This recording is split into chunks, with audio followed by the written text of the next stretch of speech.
আসসালামু আলাইকুম রহমতুল্লাহ বরকাত।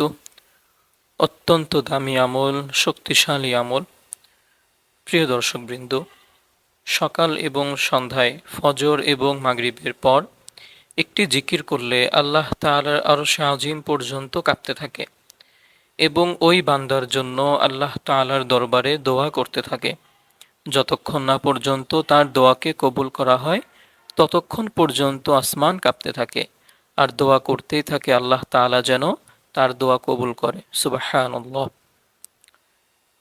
প্রিয় দিনদার মুসলমান ভাই ও বোনেরা, আল্লাহ তাআলার আরশে আজিমের একটি বিশেষ নূরের খুঁটি রয়েছে। যখন কোনো বান্দা অথবা বান্দি দুনিয়ায় বসে এই জিকিরটি পাঠ করে, সঙ্গে সঙ্গে এই জিকির আওয়াজ মহান আল্লাহ তাআলার আরশে আজিমে গিয়ে ধাক্কা লাগে, যার কারণে আল্লাহ তাআলার আরশে আজিমে থাকা সেই বিশেষ নূরের খুঁটিটি কাঁপতে থাকে। তখন মহান আল্লাহ তাআলা খুঁটির এই অবস্থা দেখে খুঁটিকে জিজ্ঞাসা করে, ও খুঁটি, তুমি কেন কাঁপাকাঁপি করছো? খুঁটি তখন বলে, হে আল্লাহ, হে আমার রব, হে আমার পালনকর্তা, আপনার একজন বান্দা অথবা বান্দি দুনিয়ায় বসে বসে এই জিকিরটি পাঠ করছে, যার কারণে আমি কাঁপতেছি। আল্লাহ তাআলা সঙ্গে সঙ্গে খুঁটিকে বললেন, ও খুঁটি, তুমি কাঁপা বন্ধ করে দাও। তখন আরশে আজিমের খুঁটি বলে, হে আমার আল্লাহ, আমি কাঁপা কিভাবে বন্ধ করব? যতক্ষণ না পর্যন্ত আপনি তাকে ক্ষমা করে দিবেন ততক্ষণ পর্যন্ত আমি কাঁপাকাঁপি বন্ধ করব না। সুবহানাল্লাহ। সম্মানিত প্রিয় দর্শক বিন্দু, যতক্ষণ পর্যন্ত আমি আপনার দোয়াকে কবুল না করা হবে ততক্ষণ পর্যন্ত এইভাবে আল্লাহ তাআলা আরশে আজিমের খুঁটি কাঁদতে থাকে, বলতে থাকে, দোয়া করতে থাকে। প্রিয় মুসলমান ভাই ও বোনেরা, এই জিকিরটি হলো সর্বশ্রেষ্ঠ জিকির, উত্তম জিকির। যে জিকির পাঠ করলে আসমানের সমস্ত রহমতের দরজা খুলে যায়, আল্লাহ তাআলার দয়ার দরজা খুলে যায়। আল্লাহ তাআলার নবী হযরত মুসা আলাইহিস সালাম আল্লাহ তাআলাকে প্রশ্ন করলেন, হে পরওয়ারদিগার আল্লাহ, আপনি আমাকে এমন একটি দোয়া শিখিয়ে দিন যে দোয়ার মাধ্যমে আমি আপনার জিকির করব, আমি আপনাকে স্মরণ করতে পারবো। হে আমার রব, আমাকে শিখিয়ে দিন। তখন আল্লাহ তাআলা হযরত মুসা আলাইহিসসালামকে এই জিকিরটি শিখিয়ে দিলেন। সেই জিকিরটি কি, সেটা আমরা সামনে ইনশাল্লাহ বলবো। আপনারা মনোযোগ সহকারে ভিডিওটি দেখতে থাকুন।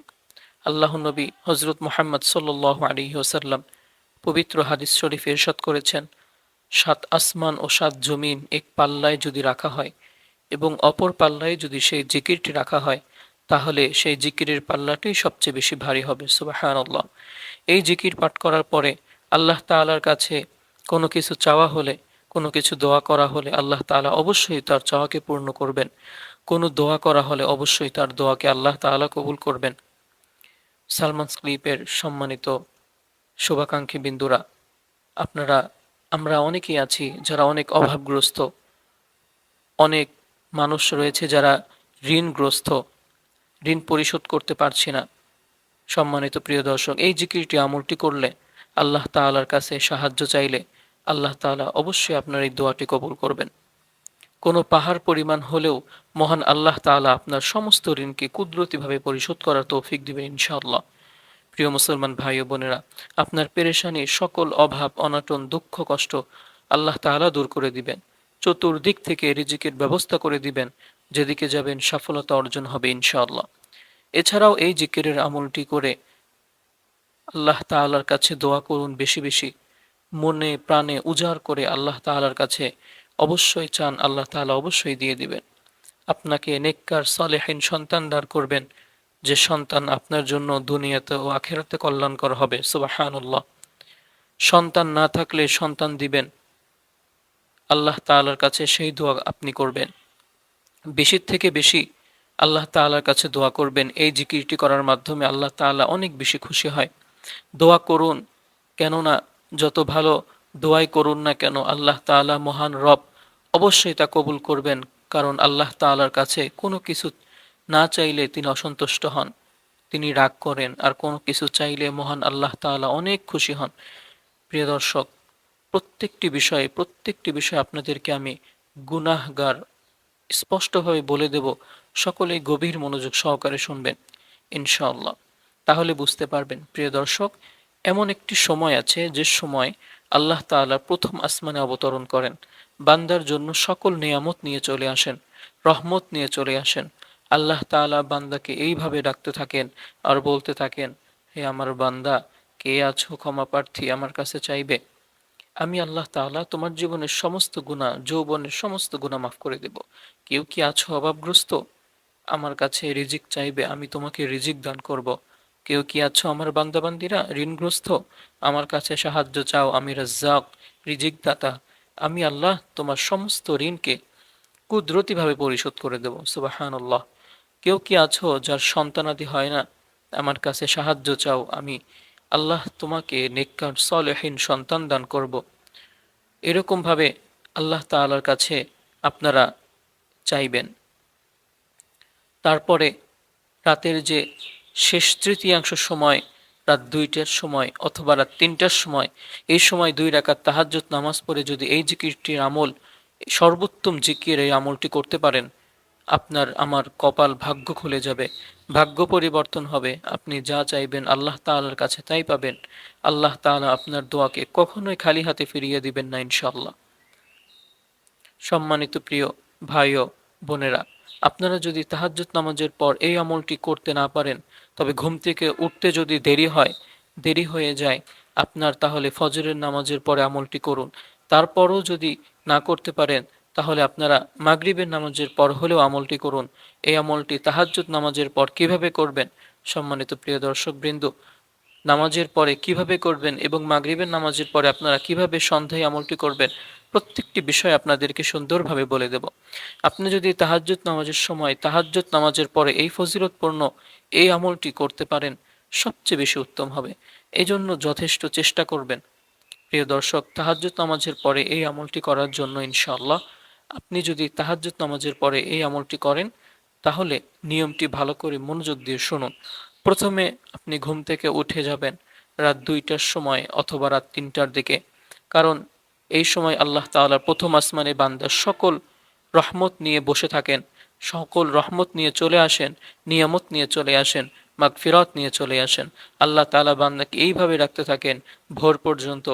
একজন চেষ্টা করবেন রাত ২টার অথবা রাত ৩টার মধ্যে আপনারা উঠে, প্রিয় দর্শকবিন্দু, দোয়া করবেন। শুনুন, ঘুম থেকে উঠে প্রথমে মেসওয়াক করবেন। যদি মেসওয়াক না থাকে তাহলে অবশ্যই আপনি ব্রাশ করবেন, তবে মেসওয়াক করা হচ্ছে উত্তম সুন্নাহ, মনে রাখবেন। অতঃপর উত্তম রূপে অজু করবেন। অজুর পূর্বে একটি বিষয় অবশ্যই খেয়াল রাখবেন, প্রিয় দিনদার মুসলমান ভাই ও বোনেরা, অবশ্যই লক্ষ্য করবেন, সেটা হলো নিয়ত করা। অজুর পূর্বে নিয়ত না করলে অজু সহি শুদ্ধ হয় না। প্রিয় দর্শক, অজু পরিপূর্ণ হয় না, এজন্য অবশ্যই অজুর পূর্বে নিয়ত করবেন। আপনি যদি অজুর দোয়া না পারেন, তাহলে মনে মনে নিয়ত করবেন, আমি আল্লাহ তাআলা সন্তুষ্টির জন্য, আল্লাহ তাআলাকে খুশি করার জন্য অজু করতেছি, এটাই নিয়ত হয়ে যাবে। অথবা বিসমিল্লাহির রহমানির রহিম পাঠ করে অজু শুরু করবেন। উত্তমভাবে অজু করবেন। তারপর উত্তম অজু করার পরে অজুর শেষে ডান হাতের শাহাদত আঙ্গুল আসমানের দিকে ইশারা করে মহাব্বতের সাথে একবার আপনি কালেমায়ে শাহাদত পাঠ করবেন।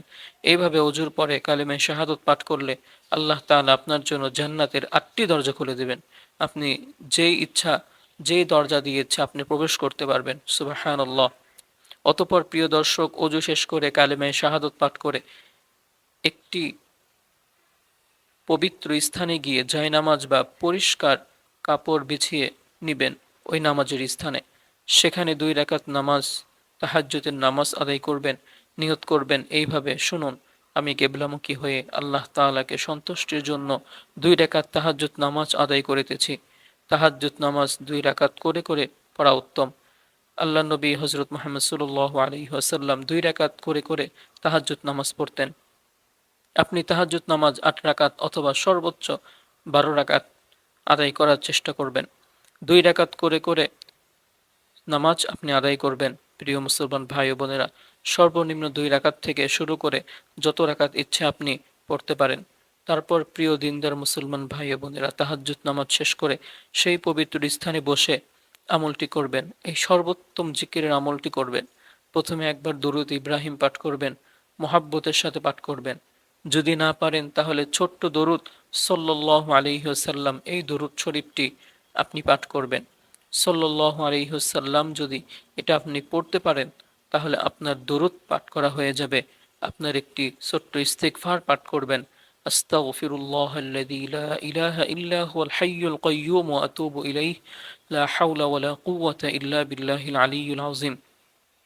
তারপর দোয়া ইউনুস পড়বেন, মুহাব্বতের সাথে পড়বেন, লা ইলাহা ইল্লা আনতা সুবহানাকা ইন্নী কুনতু মিনাজ জালিমিন। এরপর পড়বেন ছোট্ট একটি দোয়া, লা হাওলা ওয়ালা কুওয়াতা ইল্লা বিল্লাহ। হাদিসে এসেছে এই ছোট্ট দোয়াটি ৭০টি রোগের মহা ঔষধ, সুবহানাল্লাহ।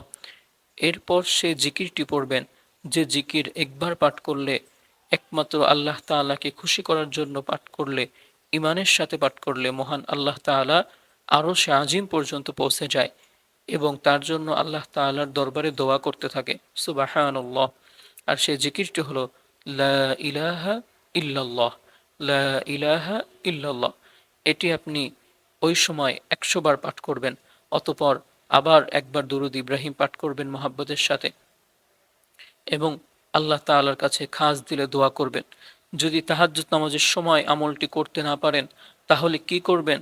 ঘুম থেকে উঠতে যদি দেরি হয়ে যায়, তাহলে ফজর নামাজের পরে আমলটি করবেন। অবশ্যই আমলটি করার চেষ্টা করবেন, আমলটি ছাড়বেন না। তারপর আপনি দোয়া করবেন আল্লাহ তাআলার কাছে, আল্লাহ তাআলার দরবারে দোয়া করবেন, আপনার মনের আশা আল্লাহ তাআলার কাছে ব্যক্ত করবেন। অবশ্যই আল্লাহ তাআলা আপনার মনের নেক ইচ্ছা পূরণ করে দিবেন, দোয়া কবুল করে নিবেন। তো সম্মানিত প্রিয় দর্শক, আজকে এই ছিল আমাদের মূল বিষয়বস্তু। ভিডিওটি যদি আপনার ভালো লাগে তাহলে অবশ্যই একটি লাইক এবং কমেন্টের মাধ্যমে আমাদেরকে জানিয়ে দিবেন যে ভিডিওটা কেমন হয়েছে। আপনার প্রিয় মানুষদের কাছে ভিডিওটি শেয়ার করে দিবেন ইনশাআল্লাহ। তো আজ এই পর্যন্তই। আশা করি সবাই ভালো থাকবেন, সুস্থ থাকবেন। দেখা হবে নতুন কোনো ভিডিওতে। এই জন্য সবাই আমার জন্য দোয়া করবেন, আপনাদের সবার জন্য দোয়া। আসসালামু আলাইকুম ওয়া রাহমাতুল্লাহি ওয়া বারাকাতুহু।